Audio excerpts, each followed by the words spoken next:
السلام عليكم ورحمة الله تعالى وبركاته. مشاهدينا الكرام، مباراة الجيش الملكي وبيراميدز في إياب الكونفدرالية الإفريقية، الموعد والقنوات الناقلة. يتنافس الجيش الملكي المغربي وخصمه العنيد بيراميدز المصري على صدارة جدول ترتيب المجموعة الثالثة بكأس الكونفدرالية الإفريقية لموسم 2022-2023، حيث يحتل بيراميدز صدارة الترتيب برصيد 8 نقاط من الفوز في مواجهتين والتعادل في مواجهتين والمحافظة على سجله خاليا من الهزائم. ويلحق به الجيش الملكي الوصفة برصيد 7 نقاط جمعهم الفريق المغربي من الفوز بمواجهتين والتعادل في لقاء والهزيمة في لقاء واحد.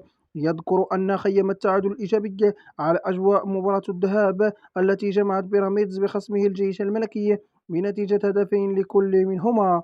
موعد مباراة الجيش الملكي وبيراميدز ستكون يوم الأحد الموافق 19 مارس 2023 في إياب الجولة الخامسة من دور المجموعات ببطولة كأس الكونفدرالية الإفريقية. توقيت مقابلة الجيش الملكي وبيراميدز في تمام الساعة 8 مساء بتوقيت المغرب، تونس والجزائر، والتاسعة مساء بتوقيت مصر، والعاشرة مساء بتوقيت السعودية. كان هذا كل ما يخص حلقة اليوم. إذا أعجبكم محتوى القناة، المرجو والاشتراك وتفعيل زر الجرس ليصلكم كل جديدنا. سلام الله عليكم.